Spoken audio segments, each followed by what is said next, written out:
നിങ്ങൾ ഒരു കാര്യം തീവ്രമായി ആഗ്രഹിക്കുന്നുവെങ്കിൽ ആ കാര്യത്തിൻ്റെ സാക്ഷാത്കാരത്തിനായി പ്രപഞ്ചം മുഴുവൻ ഗൂഢാലോചന നടത്തുമെന്ന് പൗലോ കൊയ്ലോയുടെ പ്രസിദ്ധമായ വരികളുണ്ട്.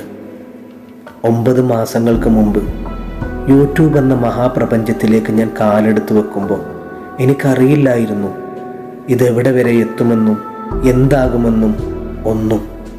പക്ഷേ പ്രപഞ്ചമാകുന്ന എൻ്റെ യൂട്യൂബിലെ സുഹൃത്തുക്കൾ, ചങ്സുകൾ എല്ലാം മറന്ന് കൂടപ്പിറപ്പിനെ പോലെ താങ്ങും തണലായും വീഴാതെയും പിന്തിരിയാതെയും എൻ്റെ കൂടെ നിന്നപ്പോൾ, ചേർത്ത് പിടിച്ചപ്പോൾ അവസാനം ഞാനത് നേടിയെടുത്തു. ആ കര ഞാൻ കണ്ടെത്തി. ഇന്നെൻ്റെ ചാനൽ മോണിറ്റൈസ്ഡ് ആണ്. 10K സബ്സ്ക്രൈബറും ആയിട്ടുണ്ട്. സന്തോഷം, അതിലുപരി ആഹ്ലാദമാണ്. ഒരുപാട് താങ്ക് ഗോഡ്, അൽഹംദുലില്ലാ. ഞാൻ നിങ്ങളുടെ സ്വന്തം നൗഷാദാണ്. 9 മാസങ്ങൾക്ക് മുമ്പ് ഞാൻ ഓടിത്തുടങ്ങിയ ഒരു ഓട്ടമാണ് ഞാനിപ്പോൾ ഇവിടെ വന്നു നിൽക്കുന്നത്. കൂടെയുണ്ടായിരുന്ന പലരും പാതി വഴിയിൽ വീണുപോയി.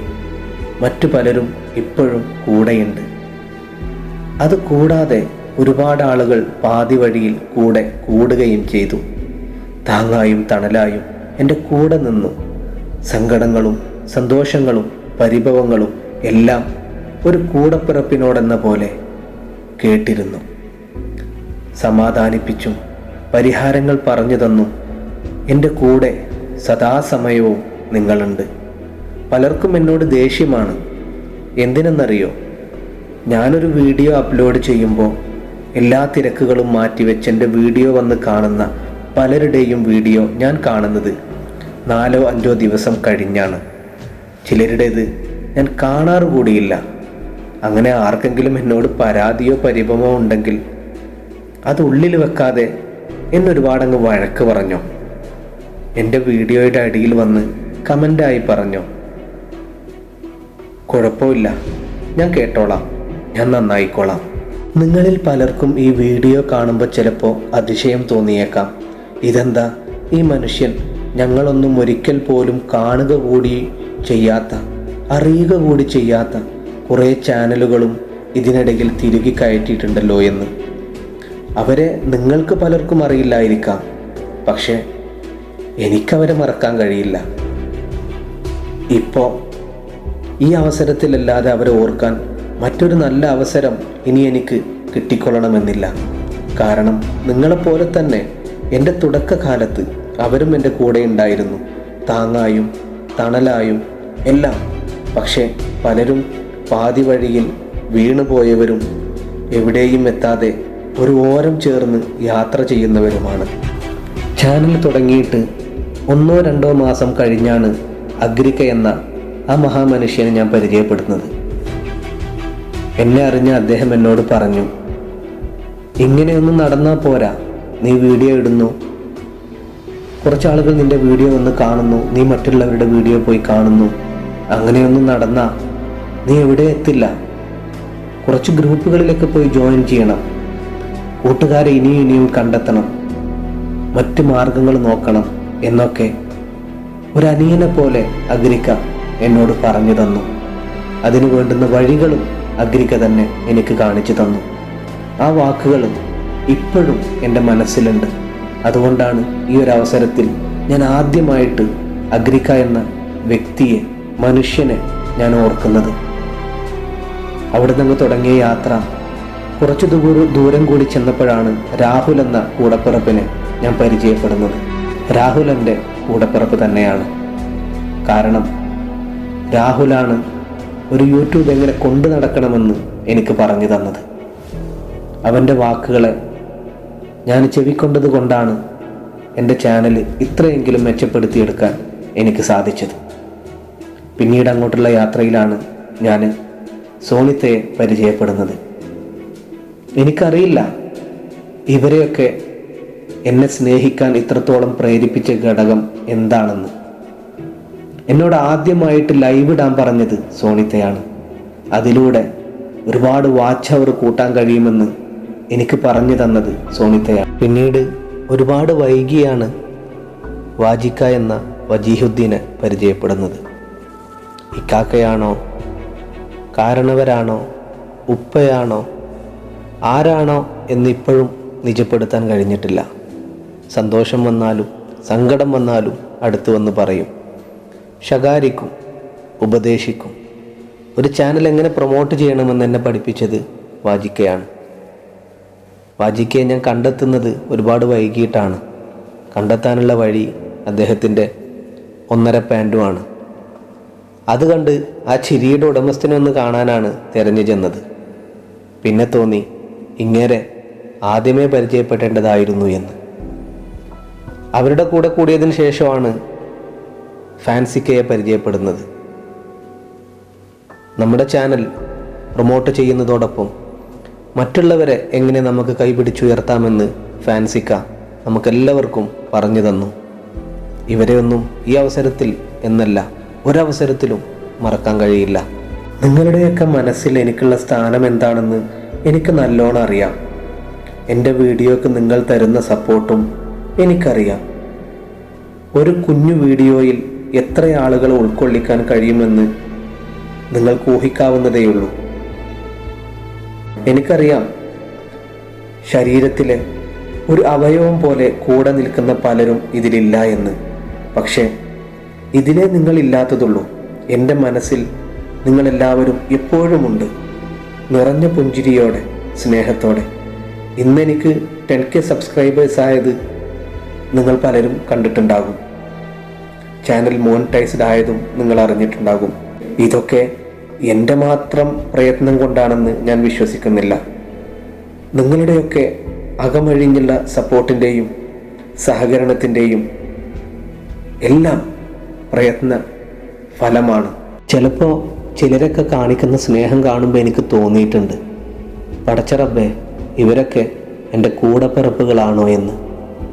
അത്രമാത്രം പലരും ഈ യൂട്യൂബിൻ്റെ പ്ലാറ്റ്ഫോമിൽ എന്നെ സ്നേഹിക്കുന്നുണ്ട്, എന്നെ കൂടെ നിർത്തുന്നുണ്ട്, ചേർത്ത് നിർത്തുന്നുണ്ട്. ചിലപ്പോഴൊക്കെ കണ്ണു നിറയും നിങ്ങളുടെയൊക്കെ സ്നേഹം കാണുമ്പോൾ. പക്ഷേ സങ്കടം ഒന്നേ ഉള്ളൂ, എൻ്റെ കയ്യിലൊന്നും തിരിച്ചു തരാനില്ല. നിങ്ങളെ ഒന്ന് സന്തോഷിപ്പിക്കാൻ മാത്രം എൻ്റെ ഉള്ളിലൊന്നുമില്ല. സുഹൃത്ത് ബന്ധങ്ങളെ നേടിയെടുക്കുക എന്നുള്ളത് വലിയ കാര്യമൊന്നുമല്ല. പക്ഷേ നമ്മുടെ വീഴ്ചകളിൽ, നമ്മുടെ വേദനകളിൽ നമ്മളെക്കാൾ വേദനിക്കുകയും നമ്മുടെ വിജയങ്ങളിൽ, നമ്മുടെ സന്തോഷങ്ങളിൽ നമ്മളെക്കാൾ സന്തോഷിക്കുകയും ചെയ്യുന്ന നല്ല കറകളഞ്ഞ ഹൃദയത്തോട് ചേർത്ത് വെക്കാൻ കഴിയുന്ന സുഹൃത്തുക്കളെ കണ്ടെത്തുക എന്നുള്ളതാണ് വലിയ ചടങ്ങ്. പക്ഷേ എനിക്കത് ഭയങ്കര ഈസി ആയിട്ടാണ് തോന്നിയിട്ടുള്ളത് കേട്ടോ. കാരണം ഈ യൂട്യൂബിൽ വന്നതിന് ശേഷം എനിക്കങ്ങനെ ഒരുപാട് ആളുകളെ കിട്ടിയിട്ടുണ്ട്. എനിക്കറിയില്ല അവർ തരുന്ന സ്നേഹമൊന്നും തിരിച്ച് ഞാൻ കൊടുക്കുന്നുണ്ടോ എന്ന്, അല്ലെങ്കിൽ അവർ തരുന്ന സ്നേഹത്തിനൊത്ത പരിഗണന എൻ്റെ ലൈഫിൽ ഞാൻ അവർക്ക് കൊടുക്കുന്നുണ്ടോ എന്ന്. പക്ഷേ അതൊന്നുമില്ല എന്നറിഞ്ഞിട്ടും നിങ്ങളെന്നെ സ്നേഹിക്കുന്നുണ്ട് എന്നൊരൊറ്റ സത്യം ഞാൻ ഒരിക്കലും മറക്കുന്നില്ല. പക്ഷേ സങ്കടകരമായ കാര്യം എന്താണെന്ന് വെച്ച് കഴിഞ്ഞാൽ നമ്മളെല്ലാവരും സ്വയം ജയിക്കാൻ വേണ്ടി ഓടുന്നവരാണ്, അല്ലേ? പക്ഷേ നമ്മളെ സുഹൃത്തുക്കളെ ഒരിക്കലും നമ്മൾ തട്ടിത്തെറിപ്പിച്ചുകൊണ്ടല്ല ഓടേണ്ടത്. ഇപ്പം നമ്മൾ കുറച്ച് കാലങ്ങളായിട്ട് നമുക്കറിയാം യൂട്യൂബിൻ്റെ ലൈവുകളിലൊക്കെ കണ്ടുവരുന്ന ഒരു പ്രതിഭാസം. ഇതിനു മുമ്പും ഇവിടെ യൂട്യൂബൊക്കെ ഉണ്ടായിരുന്നു. പക്ഷേ ഇത്രയേറെ കൂടുതലായിട്ട് ഇങ്ങനെയൊരു പ്രവൃത്തി കാണുന്നത് ഈ അടുത്ത ദിവസങ്ങളിലാണ്. അതിനു വേണ്ട വഴികൾ ഒരുക്കി കൊടുക്കുന്നത് നമ്മൾ തന്നെയാണോ എന്നെനിക്ക് പലപ്പോഴും തോന്നിയിട്ടുണ്ട്. നമ്മൾ നമ്മുടെ നേട്ടത്തിന് വേണ്ടി ഓടുമ്പോൾ മറ്റുള്ളവരുടെ വേദന നമ്മളൊന്ന് കണക്കിലെടുക്കണം. ആരെയും വേദനിപ്പിക്കാതെ, വിഷമിപ്പിക്കാതെ നമ്മൾ മുന്നോട്ട് പോവുക. കഴിയുമെങ്കിൽ നമുക്ക് പറ്റുന്നവരെ കൂടെ കൂട്ടുക. കഴിയുമെങ്കിൽ നമ്മളെ കഴിയുന്ന സഹായങ്ങൾ അവർക്ക് വേണ്ടി ചെയ്യുക. ഒരു കാര്യം കൂടിയുണ്ട്, 1000 പേരെ നീ സഹായിച്ചിട്ടില്ല എങ്കിലും, 1000 പേർക്ക് നീ ഉപകാരങ്ങളൊന്നും ചെയ്തിട്ടില്ല എങ്കിലും, ഒരൊറ്റ മനുഷ്യനെ നീ ദ്രോഹിക്കാതിരുന്നാൽ, ഒരാളെയെങ്കിലും നീ ദ്രോഹിച്ചിട്ടില്ല, വേദനിപ്പിച്ചിട്ടില്ല എന്ന് നിനക്ക് പൂർണ്ണമായിട്ടുള്ള വിശ്വാസം ഉണ്ടെങ്കിൽ പൊന്നുമോനെ, നിൻ്റെ ലൈഫ് സക്സസ് ആണ്. കുറേ ആളുകൾക്ക് കുറേ പണം കൊടുത്തും ആരോഗ്യം കൊടുത്തും ഒന്നും നീ സഹായിക്കണ്ട. പക്ഷെ നിൻ്റെ ചുറ്റും ജീവിക്കുന്നവരെ, നിന്നെ ആശ്രയിച്ച് ജീവിക്കുന്നവരെ നീ വേദനിപ്പിക്കാതിരുന്നാൽ മാത്രം മതി. ഒരു ഗ്രാമത്തിൽ മീൻ കച്ചവടം കുലത്തൊഴിലായി കൊണ്ട് നടന്ന ഒരു ദരിദ്ര കുടുംബം ജീവിച്ചിരുന്നു. സുന്ദരിയായ ഒരു ഭാര്യയും കഠിനാധ്വാനിയായ ഭർത്താവും അവരുടെ 4 മക്കളും. ദാരിദ്ര്യമായിരുന്നു കൂടെയുള്ളത് എങ്കിലും സന്തോഷമായിരുന്നു അവരുടെ ജീവിതം.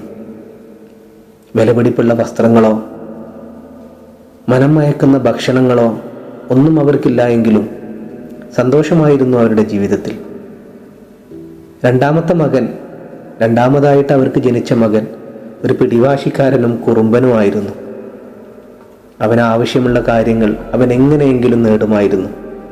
അങ്ങനെ ഇരിക്കെയാണ് ഒരിക്കൽ ഉമ്മയുടെ കൂടെ അവൻ മാത്രമായിട്ട് ഒരു കല്യാണത്തിന് പോകുന്നത്. ബിരിയാണിയൊക്കെ അന്ന് കഴിക്കണമെങ്കിൽ വല്ല കല്യാണത്തിനോ സൽക്കാരത്തിനൊക്കെ പോകണമായിരുന്നു.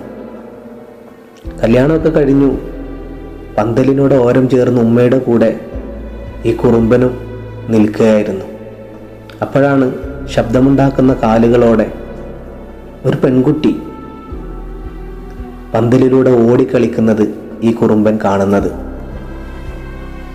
ആദ്യമൊക്കെ അവൻ കൗതുകത്തോടെ നോക്കി നിന്നെങ്കിലും പിന്നീട് അവൻ്റെ കണ്ണുകൾ നിറഞ്ഞു. അവൻ വാശി പിടിച്ച് ഉമ്മയോട് കരഞ്ഞു പറഞ്ഞു, ഉമ്മ, ആ കാലുകൾ എനിക്ക് വേണമെന്ന്. ഉമ്മ അതൊന്നും ശ്രദ്ധിക്കാതെ ആയപ്പോൾ ആ കുറുമ്പൻ എന്ത് ചെയ്തെന്നോ, ഓടിച്ചെന്ന് ആ കുട്ടിയുടെ കാലുകൾ പിടിച്ച് കരഞ്ഞുകൊണ്ട് എനിക്ക് പറഞ്ഞു, എനിക്ക് ഈ കാലുകൾ വേണമെന്ന്. ആ ഉമ്മ ഓടി വന്ന് വാരിയെടുത്തിട്ട് അവനോട് പറഞ്ഞ കാര്യങ്ങൾ കുഞ്ഞു പൈതലാണെങ്കിലും അതൊന്നും അവൻ മറന്നില്ല. ആ ഉമ്മ അവനോട് പറഞ്ഞത്, മോനെ, അത് ശബ്ദമുണ്ടാക്കുന്ന കാലുകളല്ല, അത് ഒരു ചെരുപ്പാണ്. ആര് വിചാരിച്ചാലും അതൊന്ന് വാങ്ങിക്കാൻ പറ്റും. പക്ഷെ നീ വാശി പിടിച്ച് കരഞ്ഞിട്ട് അത് മേടിച്ചാൽ ആ കുഞ്ഞ് കരയും. അങ്ങനെ മറ്റൊരാളെ കരയിച്ചുകൊണ്ട് നമുക്കൊന്നും വേണ്ട. നിനക്കുള്ളത് ഞാൻ ഉപ്പയോട് പറഞ്ഞ് വാങ്ങിച്ചു തരാമെന്ന് ആ ഉമ്മ അവൻ്റെ തലയിൽ തലോടിക്കൊണ്ട്, കൈകൊണ്ട് തലയിൽ തലോടിക്കൊണ്ട് അവനോട് പറഞ്ഞു. അവൻ്റെ ഉമ്മ പറഞ്ഞ കാര്യങ്ങൾ പിന്നീട് അവൻ്റെ ജീവിതത്തിൽ അവൻ ഒരിക്കലും മറന്നിട്ടില്ല. ആ കഥയാണ് ഞാൻ ഇവിടെയും നിങ്ങളെ ഓർമ്മിപ്പിക്കുന്നത്. നമ്മളുടെ ആഗ്രഹങ്ങൾ നമ്മൾ നേടിയെടുക്കേണ്ടത് ഒരിക്കലും മറ്റുള്ളവരെ വേദനിപ്പിച്ചിട്ടാവരുത്, കരയിപ്പിച്ചിട്ടാവരുത്. എന്നും